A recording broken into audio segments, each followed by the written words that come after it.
اعوذ باللہ من الشیطان الرجیم بسم اللہ الرحمن الرحیم السلام علیکم۔ سرکار تو عالم صلی اللہ علیہ وآلہ وسلم کو معراج تک لے جانے کے حوالے سے براق سے متعلق کئی مستند احادیث موجود ہیں کہ یہ سواری اللہ کریم نے اپنے محبوب کو لانے کے لیے بھیجی تھی۔ مسلم شریف کی ایک حدیث مبارک میں واقع معراج کے حوالے سے بیان کیا گیا کہ حضرت انس بن مالک رضی اللہ تعالی عنہ بیان کرتے ہیں کہ رسول اللہ صلی اللہ علیہ وآلہ وسلم نے فرمایا، میرے پاس براق لایا گیا، وہ ایک لمبے قد اور سفید رنگ کا چوپایا تھا۔ ناظرین، چوپایا چار ٹانگوں والے جانور کو کہا جاتا ہے۔ گدے سے بڑا اور خچر سے کم تھا، جس پر زین کسی ہوئی تھی اور لگام ڈالی ہوئی تھی۔ حضور نبی کریم صلی اللہ علیہ وآلہ وسلم کی سواری بننے کی خوشی میں اس براق کے رقص کی وجہ سے آپ صلی اللہ علیہ وآلہ وسلم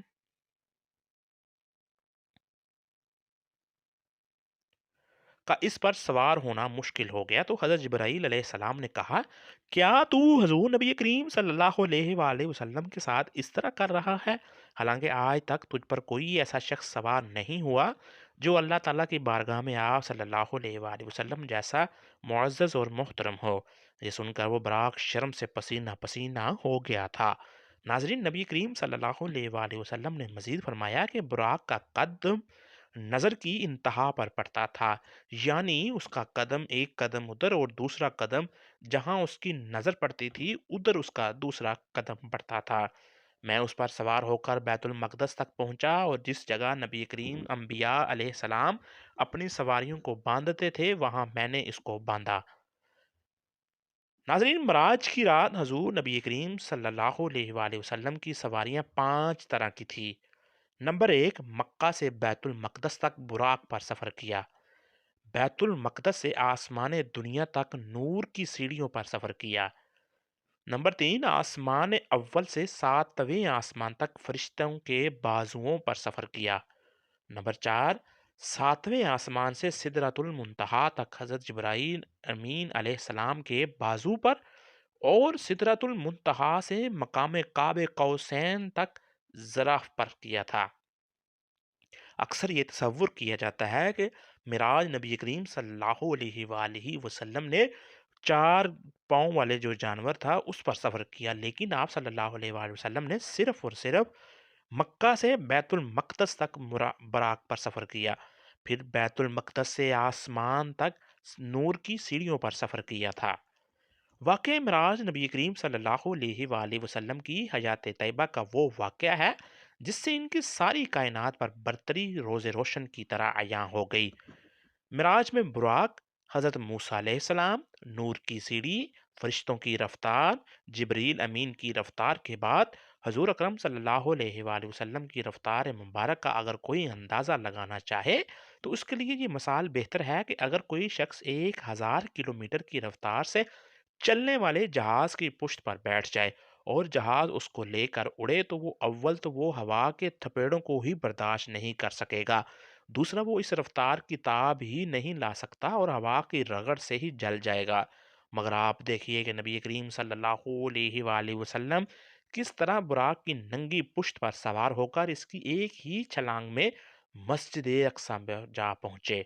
ناظرین گرامی، اندازہ کیجیے کہ اگر اس رفتار سے اگر کوئی شخص گزرے تو اسے گزرنے والی چیزیں صحیح طریقے سے نظر نہیں آتی اور وہ ان کو صحیح طریقے سے دیکھ سکتا ہے اور نہ ہی پھر یاد رکھ سکتا ہے۔ مگر حضور نبی کریم صلی اللہ علیہ وآلہ وسلم نے فرمایا کہ مسجد اقصی تک سفر کے دوران میں حضرت موسیٰ علیہ السلام کو ان کی قبر میں نماز پڑھتے دیکھا، پھر فرمایا وہ مجھ سے پہلے مسجد اقصی میں موجود تھے۔ یہاں یہ سوال پیدا ہوتا ہے، اگر براق اتنا ہی تیز رفتار ہے تو پھر حضرت موسیٰ علیہ السلام نبی کریم صلی اللہ علیہ وآلہ وسلم سے پہلے مسجد اقصی تک پہنچ جائے؟ اس کا جواب یہ ہے کہ نبی کریم اپنی رفتار سے جا ہی نہیں رہے تھے، وہ تو براق کی رفتار سے سفر کر رہے تھے، جبکہ حضرت موسیٰ علیہ السلام مسجد اقصی میں نبوت کی رفتار سے پہنچے۔ مسجد اقصی سے آگے حضور صلی اللہ علیہ وآلہ وسلم کی ایک سیڑھی کے ذریعے پہلے آسمان پر پہنچے اور وہاں پھر فرشتوں کے پروں پر 7ویں آسمان پر، اور پھر وہاں سے سدرۃ المنتہا جبرائیل امین علیہ السلام کے پروں پر، اور وہاں پر جبرائیل رک گئے۔ اس سے آگے جانے کے لیے ایک سبز نوری تخت لایا گیا جسے رف رف کہا جاتا ہے۔ وہ پھر اس رفتار سے گیا کہ جو سابق ذکر کردہ چاروں صورتوں سے زیادہ رفتار تھی۔ پھر ایک مقام پر رف رف بھی رک گیا۔ اب 5 مراحل اپنی انتہا کو پہنچ چکے تھے۔ یہ حضور صلی اللہ علیہ وآلہ وسلم کی ذاتی رفتار نہیں تھی، ذاتی رفتار اس کے بعد شروع ہونے والی تھی۔ وہاں پھر حضور کو آواز آئی، پیارے رک کیوں گئے ہو، آگے آؤ۔ حضور صلی اللہ علیہ وآلہ وسلم نے ایک قدم اٹھایا۔ اب فاصلہ کتنا طے ہوا، ایک قدم کا ذرا اندازہ کیجئے۔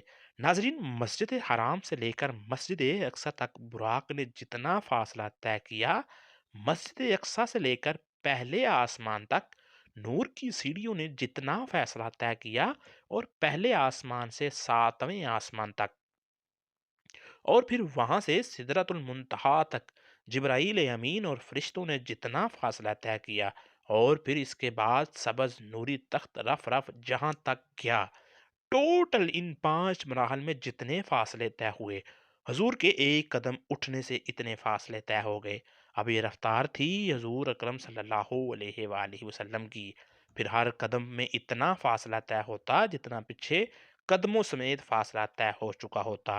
ناظرین، مشہور سائنسدان جو آپ نے اکثر نام سنا ہوگا، آئنسٹائن، اس نے اپنے علم سے پوری دنیا کو حیران کیا۔ اس کی مطابق دنیا میں سب سے تیز رفتار روشنی کی ہے۔ اگر انسان اس کو خلا میں استعمال کرے تو یہ بڑی تیزی کے ساتھ حرکت کرتی ہوئی نظر آئے گی۔ اس لیے جو شخص روشنی کی رفتار سے سفر کرتا ہے اس کے لیے وقت رک جاتا ہے۔ مثال کے طور پر آپ کسی تیز رفتار ٹرین میں سفر کر رہے ہیں، اگر اس کی رفتار کم ہو تو آپ کو وہ نظر آئے گی، اگر اس کی رفتار حد سے زیادہ تیز ہے تو وہ آپ کی آنکھوں سے بڑی تیزی کے ساتھ گزر جائے گی، جس کے گزرنے سے آپ کو اس کی رفتار کے بارے میں علم ہی نہیں ہوگا۔ اس پر سفر کرنے والے کے لیے وقت رک جائے گا۔ اس کو سائنسدانوں نے وقت کی ڈوریشن کا نام دیا ہے۔ برق کے معنی ہے روشنی، جس کی رفتار پر سیکنڈ 3 لاکھ کلومیٹر ہے، یعنی کہ روشنی اس دنیا کے گرد ایک سیکنڈ میں 7 چکر کاٹ سکتی ہے۔ اور برق کی جمع ہے براق۔ جب روشنی کی اتنی زیادہ سپیڈ ہے تو براق کی سپیڈ تو روشنی کی سپیڈ سے کئی گنا زیادہ ہوگی۔ جب اللہ تعالیٰ نے نبی کریم کو معراج پر بلایا تو یہ سب اتنی رفتار سے ہوا کہ جیسے دنیا ہی تھم گئی ہو، کیونکہ جب آپ واپس تشریف لائے تھے تو حضور کا بستر تک ٹھنڈا نہ ہوا تھا۔ ناظرین، ہمارے اکثر ذہن میں یہ سوال پیدا ہوتا ہوگا کہ جب قیامت برپا ہی نہیں ہوئی تھی تو پھر حضور نبی کریم صلی اللہ علیہ وآلہ وسلم نے صف معراج پر جنت اور جہنم میں لوگوں کو جزا اور سزا میں مبتلا کیسے دیکھ لیا؟ ناظرین، آپ نے آئنسٹائن کی تھوری کے مطابق اگر کوئی شخص روشنی سے زیادہ سپیڈ کے ساتھ سفر کرتا ہے تو وہ ٹائم ٹریول کر کے مستقبل میں بھی جا سکتا ہے۔ اس کے علاوہ حدیث میں بھی یہ ذکر ہے کہ نبی کریم نے 7 آسمانوں کے دروازے کو ایک ایک کر کے عبور کیا اور اللہ تعالیٰ تک پہنچ گئے۔ آج سائنس بلیک ہول کے بارے میں جان کر ری ایکشن پیش کرتی ہے۔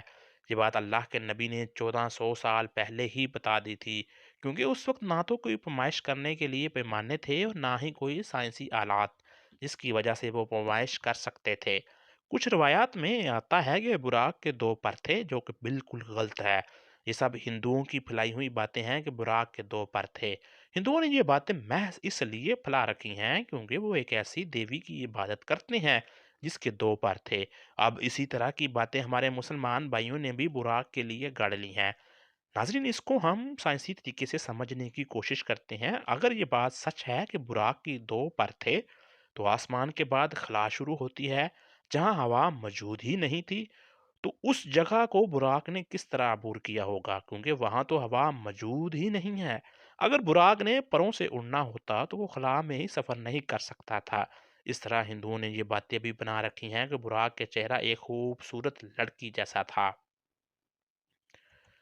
جبکہ ایسا ہرگز نہیں ہے۔ ناظرین گرامی، سفر معراج کو کافی حد تک آج کے سائنس نے بھی تسلیم کر لیا ہے، اور اب وہ وقت دور نہیں کہ جب ساری دنیا ہمارے نبی کریم صلی اللہ علیہ وآلہ وسلم کے اس معجزے کو سچا کہنے پر مجبور ہو جائے گی۔